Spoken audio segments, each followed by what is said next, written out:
Assalamualaikum warahmatullahi wabarakatuh.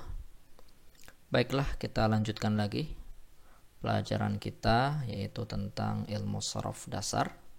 Sekarang kita akan membahas bab yang kedua.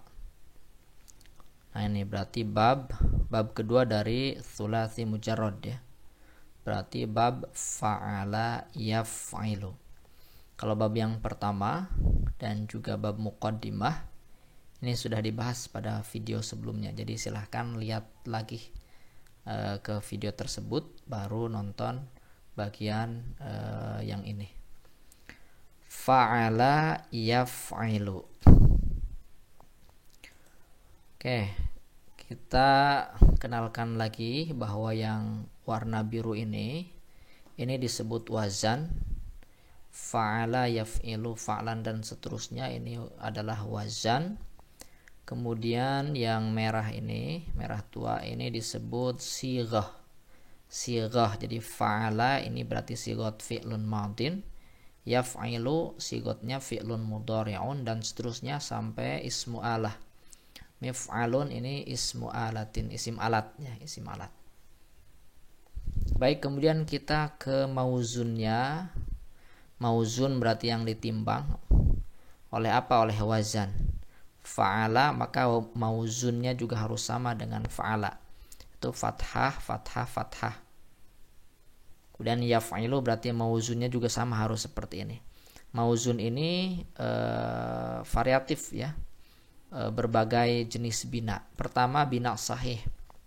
Lihat ya, sahih itu berarti hurufnya dia tidak ada huruf illat, tidak ada huruf yang sama, kemudian yang digandakan tidak ada yang ditadhaif, kemudian tidak ada hamzah.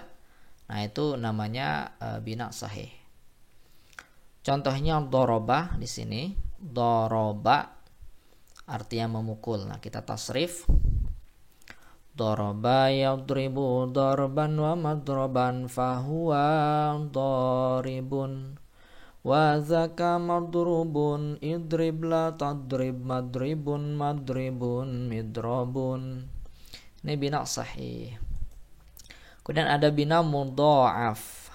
Nah, bina mudha'af misalnya contohnya farra. Nah, mudha'af pada thulathi mujarrad ini berarti pada ain dan lam fiilnya itu huruf yang sama.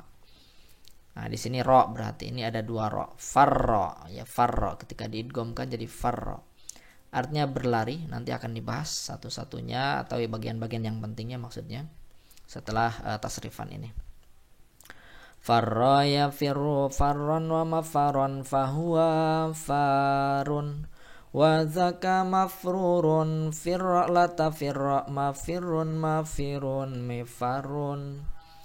Kemudian ke bawahnya silakan saja ditasrif. Ada misal wawi berarti ada huruf ilat di fa'fi'il. Fa'fi'ilnya berupa huruf ilat yang digunakan pada contoh ini karena di sini sudah ada clue. Wawi berarti huruf ilatnya berupa waw, wa'ada. Nah, ini namanya bina apa? Bina misal wawi. Misal wawi. Artinya berjanji. Kita tasrif wa'ada ya'idu wa'idatan wa mau'idan fahuwa wa'idun wa zaka mau'udun idla ta'id mau'idun mau'idun mi'adun. Seterusnya langsung saja silahkan ditasrif masing-masing dan dihafal kalau bisa ya, karena ini bagusnya dihafal memang. Ajwaf ya'i berarti ada huruf ilat di ain fi'il. Nah, di sini saro. Nah, ini dulu misal ya'i berarti huruf ilatnya di fa fi'il, ya saro. Kalau ajwaf berarti huruf ilatnya di ain fi'il. Apa huruf ilatnya? Ya'i berarti di sini ya, aslinya ini bukan alif tapi ya. Berarti saro aslinya sayaro. Naqis ya'i ini huruf ilat di lam fi'il. Nah, di sini huruf ilatnya karena sudah diberitahu di sini ya'i berarti ya. Aslinya berarti saro ya. Lafif mafruq berarti di sana ada berkumpul dua huruf ilat yang terpisah, yang dipisah oleh sesuatu. Waqo, ini ada dua huruf ilat ya, di fa fi'il dan di lam fi'il. Ini mafruq karena dipisah oleh huruf qaf. menjaga artinya yang tasrifnya waqayaqi waqayatan nuqan fahuwa waqin wa zaka mauqiyun qila taqi mauqan mauqan miqan. Nah, kalau lafif makrun ini huruf ilatnya beriringan ya. Berarti ada di ain fiil dan di lam fiil. Nah, syawa, nah ini ya di ain fiil dan di lam fiilnya dua huruf ilat. Nah, cuma nanti ini aslinya ini apa nih? Apakah wawu atau ya? Nah, ini nanti yang harus dibahas. Ini juga sama nih ya. Waqa ini aslinya ini ya atau wawu. Ya, syawa memanggang. Syawa yashwi syayyan wa mashwan fahuwa syawin. Wa dzaka mashwiyun ishwi la tashwi mashwan mashwan mishwan. Berikutnya ada mahmuz fa, berarti ada hamzah di fa fi'il adama. Adama ya'dimu adaman wa ma'daman fahuwa adimun. Wa dzaka ma'dumun idim la ta'dim ma'dimun ma'dimun mi'damun. Mahmuz ain berarti hamzah di ain fi'il. Wa ada. Kemudian mahmuz lam berarti ada hamzah di lam fi'il fa'a. Oke, ini silakan ditasrif ya. Saya rasa bisa masing-masing ya. Kemudian sambil dihafal. Kemudian ada faidah. Ini perlu dibahas juga faidah. Faidah dari fi'il yang menggunakan wazan fa'ala yaf'ilu sih untuk apa?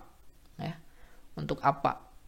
Nah, di sini mayoritas digunakan untuk fi'il muta'addi. Fi'lun muta'addin yaitu fi'il yang butuh objek. Nah, ini gampangnya begitu. Jadi fi'il yang butuh objek.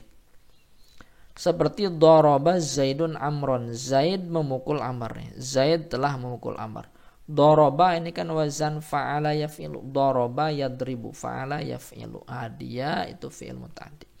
Kalau fi'il tsulats mujarrad rata-rata memang untuk fi'il muta'addi ya. Kecuali bab yang keempat nanti fa'ula yaf'ulu. Nah, itu khusus untuk lazim. Terkadang digunakan untuk fi'il lazim tak butuh objek seperti jalasa Zaidun, Zaid duduk. Jalasa yajlisu wazan fa'ala yaf'ilu. Tapi kebanyakan untuk fi'il muta'addi ya. Nah, kemudian ada pembahasan. Pertama ya'idu. Tadi kita menemukan lafaz ya'idu, wa'ada ya'idu. Adalah fi'il mudhari yang binanya misal wawi ya. Untuk melihat bina kita lihat dari fi'il madhi. Nah, ini misal wawi ya. Misal wawi itu berarti huruf ilat ada di fa fi'il ya. Misal itu di awal di fa ini ya huruf ilatnya. Yaitu wa'ada ya'idun. Wa'ada.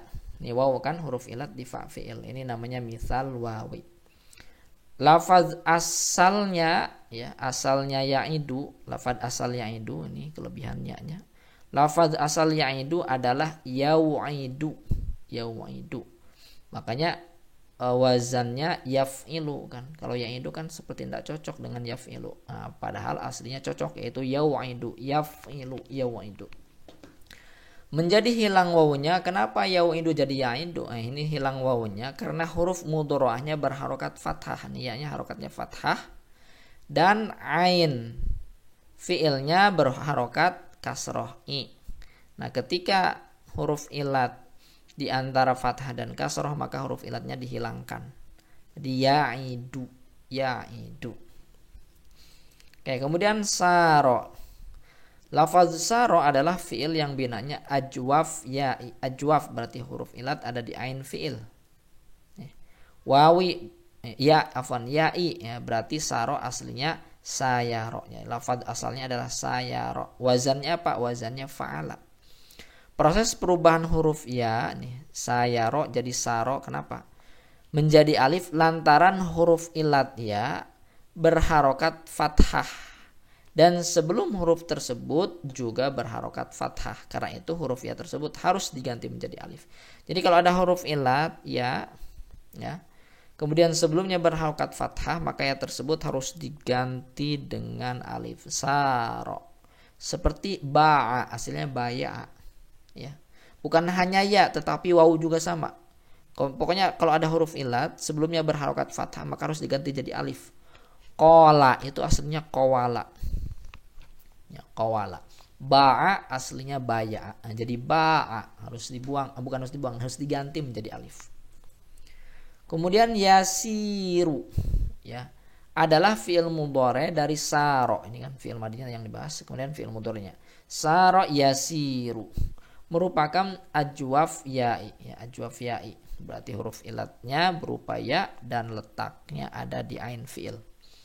Lafaz asalnya adalah yasiru. Kalau yasiru kan tidak cocok dengan yaf'ilu kan? Yaf'ilu yasiru, nggak cocok. Nah, ternyata asalnya itu cocok karena asal dari yasiru adalah yasyiru, yaf'ilu. Jadi yasiru, tapi kenapa menjadi yasiru? Nah, terjadi perubahan karena huruf ilat ya, nih yasi yang berharokat kasroh pada dasarnya lebih lemah jika dibandingkan dengan huruf shahih sin yang berharokat. Jadi di sini kan ya ini berharokat kasroh, huruf ilat berharokat kasroh. Sebelumnya ada huruf sin, sin ini huruf shahih, bukan huruf ilat. Nah, antara huruf shahih dengan huruf ilat itu lebih kuat huruf shahih yang diberikan harokat. Nah, karena itu ya pindahkan saja dari yang lemah ke yang kuat sehingga menjadi yasiru. Yasiru. Nah, jadi huruf ilat berharokat kasroh itu lebih lemah jika dibandingkan huruf shahih yang berharokat. Nah, huruf shahih berharokat itu lebih kuat, maka yang lebih kuat itu yang lebih berhak. Maka dipindahkan menjadi yasiru. Ya, yasiru. Kasrohnya dipindahkan ke sin jadi yasiru.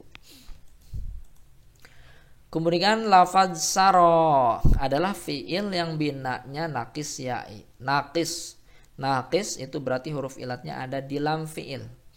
Nah, ini huruf ilatnya ada di lam fi'il dan ini ya. Ya. Saro berarti aslinya saroya. Ya. Lafaz aslinya adalah saroya. Ya, aslinya saroya. Kenapa harus jadi saro? Nah, diganti menjadi alif karena sebelum huruf ya berharokat fathah yang mutasil bertemu. Nah, jadi sebelum harokat ya ini adalah sebelum huruf ya ini ada huruf yang berharokat fathah. Lagi-lagi tadi, kalau ada huruf ilat sebelumnya berharokat fathah, maka huruf ya tersebut harus diganti menjadi alif. Saro. Kenapa harus digonta-ganti? Karena lebih ringan di lisan orang Arab daripada saroya. Mendingan saro. Kemudian yasri adalah fi'il mudhari dari saro. Nah, ini saro yasri. Ini tak cocok dengan wazan yaf'ilu. Kita kan membahas wazan yang kedua, ya bab yang kedua yaf'ilu, fa'ala yaf'ilu, yasri. Nah, seakan-akan ini tidak cocok dengan wazan yaf'ilu karena ujungnya sukun. Nah, ternyata kalau ditelusuri aslinya ini cocok. Nah, ini adalah nakis ya'i, ya. Berarti huruf ilatnya di lam fi'il. Lafaz asalnya yasriyu menjadi sukun. Nah, yasriyu kenapa menjadi sukun? Ya. Pada huruf ya lantaran berada di akhir fi'il mudhari. Kaidahnya setiap huruf ilat ya dan waw yang berada di akhir kalimat ya, harus disukunkan, tidak dilafazkan. Jadi kalau ada huruf ilat di akhir pada fi'il mudhari ini harus disukunkan, tak ada yang dibaca. Yad'u jadi yad'u, yabkiu jadi yabki. Yasriyu ya seperti yang kita bahas nih. Yasriyu jadi yasri. Jadi sukun ini ya karena dia huruf ilat di akhir. Sehingga tidak dibaca yasriyu. Tetapi ini tetap dia wazannya yaf'ilu karena aslinya itu yasriyu. Sehingga kalau kita mengetahui aslinya yasriyu, maka ini pasti cocok dengan wazan yaf'ilu. Oke, mungkin ini aja ya. Bab yang kita bahas yaitu bab yang kedua dari thulathi mujarrad. Silakan kalau ada teman-teman yang ingin bertanya, tulis di kolom komentar. Insyaallah nanti akan kita jawab. Kalau kita bisa, kalau tak bisa berarti tak kita jawab. Baik, terima kasih atas perhatiannya. Mohon maaf atas kesalahannya. Wassalamualaikum warahmatullahi wabarakatuh.